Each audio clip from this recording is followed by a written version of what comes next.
The story of Isaiah, the prophet who saw the king long ago in the kingdom of Judah. When kings sat on the throne of David and the temple of God stood tall in Jerusalem, there lived a man named Isaiah, son of Amoz. He was not only a prophet but also a man of noble vision, called by God to speak words that would echo through the centuries.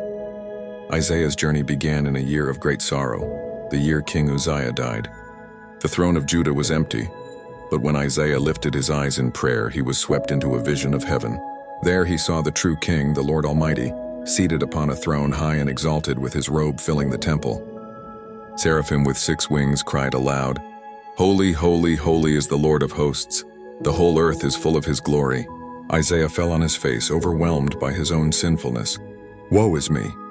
I am undone, for I am a man of unclean lips, and I live among a people of unclean lips." But one of the seraphim touched his lips with a live coal from the altar, saying, "Your guilt is taken away, and your sin atoned for." When the Lord asked, "Whom shall I send, and who will go for us?"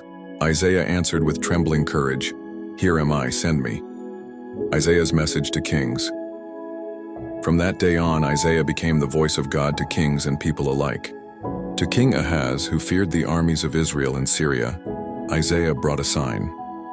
"The virgin shall conceive and bear a son, and shall call his name Emmanuel, God with us." To King Hezekiah, who faced the mighty Assyrian Empire, Isaiah declared, "Do not be afraid. The zeal of the Lord will protect Jerusalem." And when the Assyrians camped outside the city, God sent his angel to strike them down in a single night. Are the burden of judgment and hope. Isaiah's prophecies were heavy with warnings. He spoke of exile, of Jerusalem's pride crushed, of nations judged for their arrogance. But he also spoke of hope like a dawn breaking through darkness. He told of a servant of the Lord who would suffer for the sins of the people.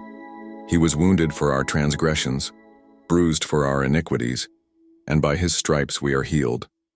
He foresaw a Messiah, a child born who would be called Wonderful Counselor, Mighty God, Everlasting Father, Prince of Peace. And in a vision far beyond his own days, Isaiah saw a world renewed, wolves dwelling with lambs, nations beating swords into plowshares, the earth filled with the knowledge of the Lord as the waters cover the sea. The legacy of Isaiah lived through the reign of kings, through wars and intrigues, through days of fear and days of faith.